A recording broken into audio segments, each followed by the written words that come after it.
Berikutnya, Bapak Ibu sekalian, eh, kita tahu Yosua dan Richard ini sama-sama berjuang keras untuk menjadi anggota Polri ya, Bapak Ibu. Iya.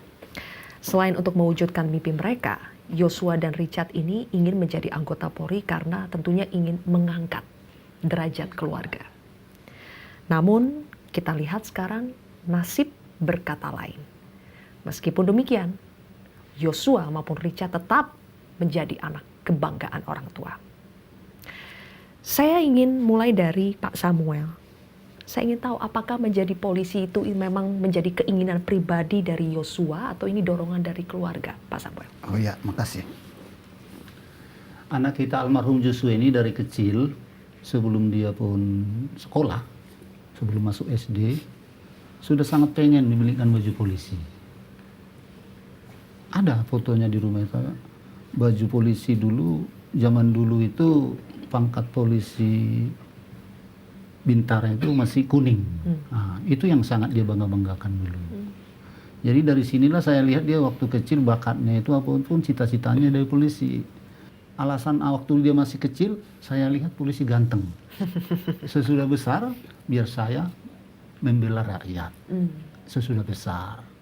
Akhirnya sudah kelas 2 SMA, kalau memang kamu nak pengen jadi polisi, bergiatlah belajar. Tamat SMA nanti, kita coba. Disitulah mulai dia SMP, memang sudah kami suruh dia latihan bela diri. Biar kamu jadi seorang laki-laki yang benar. Ini bukan untuk anggaran-anggaran ya, untuk jaga diri.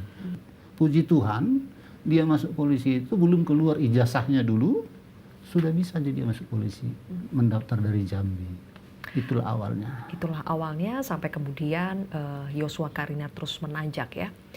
Kalau menurut Bu Rosti apa Bu yang membuat karir Yosua sebagai anggota polisi ini dalam waktu usia yang cukup muda tapi bisa terus naik? Karakter apa yang dimiliki Yosua yang membuat karirnya terus menanjak sebagai anggota polisi?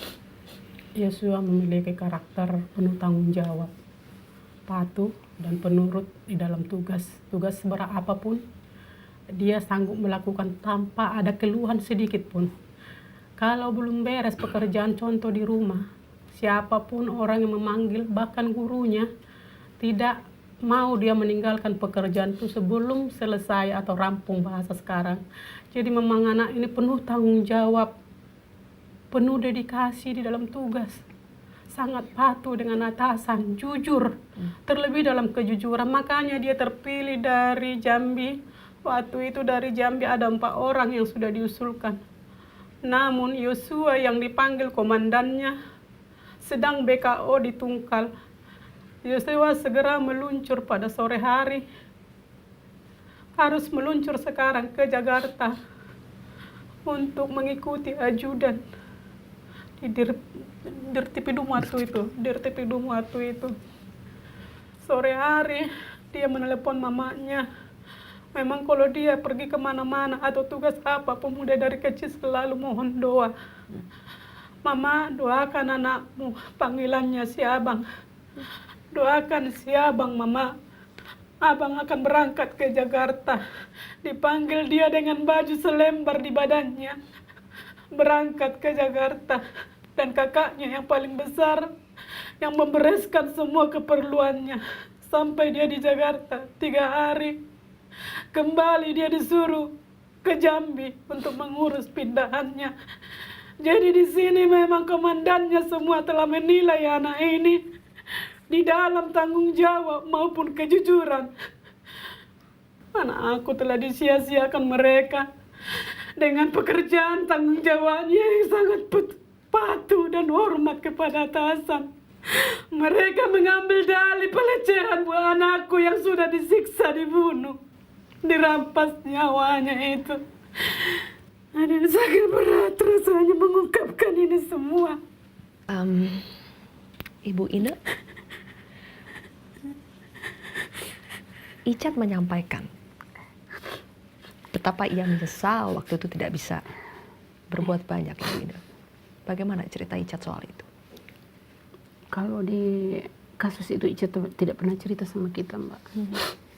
Karena Icat ini anaknya dia tidak mau menyusahkan kita. Dia tidak, kalau ada masalah dia tidak pernah cerita, kecuali Kalau misalnya macam berita-berita bagus baru dia kasih tahu. Macam kemarin kan waktu kita tahu juga masalah itu dari media, saya tanyakan ke dia, dia bilang, oh tidak apa-apa mak, tidak apa-apa, cuma begitu. Nanti kita tahu waktu kita datang ke Jakarta.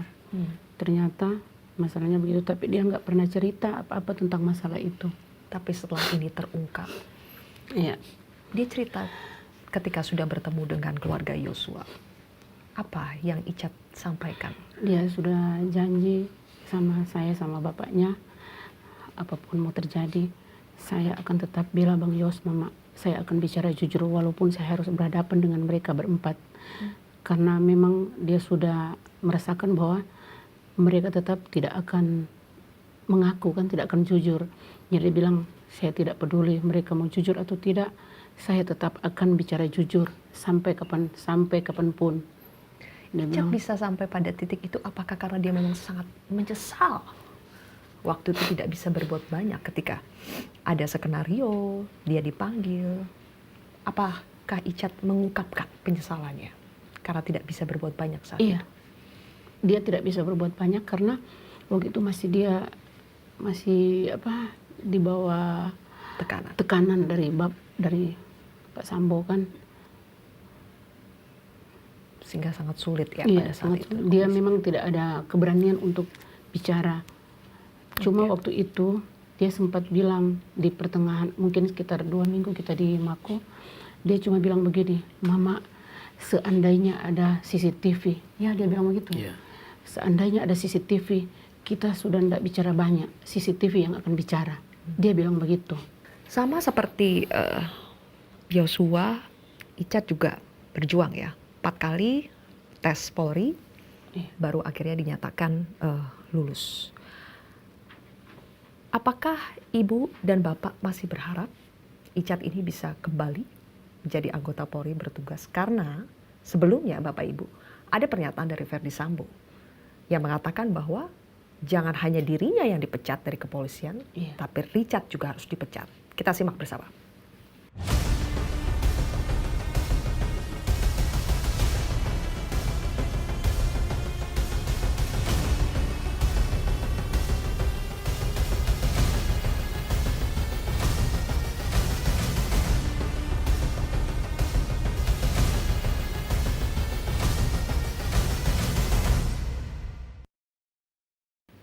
Pak Yunus, sampai sekarang Verdi Sambo tidak mengakui bahwa ia merencanakan pembunuhan, ia ikut menembak Yosua. Justru Icat yang dituding telah berbohong dan salah menyalahartikan perintah dari Verdi Sambo. Bahkan Verdi Sambo menuntut kenapa Richard tidak dipecat juga sebagai anggota Polri. Bagaimana Bapak ketika mendengar ini dari Verdi Sambo? Apa yang Bapak pikirkan? Yang saya pikirkan, kenapa dia harus mau menyalahkan Icat, mengiri kenapa dia tidak dipecat, Icat dipecat, dia dipecat. Itu harapan kami, saya selaku orang tua sangat mengharapkan Icat menjadi seorang polisi, dan semua ini kami serahkan ke penegak hukum yang akan menentukan nasib anak kami dan kepada Tuhan. Jadi mau Verdi Sambo berkata seperti itu, Ibu Ine menyerahkan semuanya kepada penegak hukum dan Tuhan saja. Sebenarnya kalau bicara seperti itu Pak Verdi Sambo, ini istilahnya dia akan mengajak. Kenapa hanya saya yang dipecat, terus Richard tidak dipecat. Kalau mau ikutin itu, yang berurusan dengan soal memecat itu kan bukan urusannya Pak Sambo, atau urusan pengacara, atau urusan kita orang tua. Itu kan urusannya institusi. Nah kalau memang sampai saat ini Icat belum dipecat, ya kita juga tidak mengharapkan itu kan Mbak.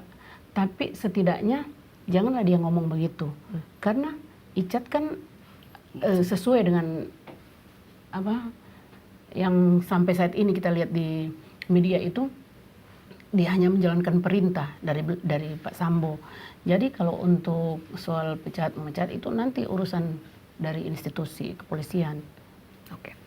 Tapi di lubuk hati Bapak Ibu pastinya mengharapkan Icat bisa kembali ya. Orang tua mana juga Bu, karena Susah dia payah. juga Dia bersusah sampai payah 4 kali dia ikut tes kan. Jadi dengan pangkat yang paling rendah dia lulus. Kata orang itu pangkat cuma tamtama, tetapi saya bersyukur puji Tuhan karena itu perjuangannya yang luar biasa. dan sudah menjadi Ketika dia kebanggaan. menjadi ajudan, merupakan kebanggaan kami juga. Menjadi seorang anggota polisi menjadi kebanggaan kami, tapi ketika jadi begini, kami tetap bangga karena kejujurannya, keberaniannya mengungkap semua fakta ini. Jadi kami berdua bukan bangga dia sebagai apa, tetapi kami bangga karena dia berani bersikap jujur. Hanya itu. Maka saya dengan istri saya adalah seorang korban. Anak kami sudah masuk liang kubur. Bapak dan ibu anaknya adalah sudah masuk bui. Jadi dalam hari ini marilah kita berdoa biar ke depan diberikan Tuhan jalan yang terbaik buat anak-anak keturunan kita.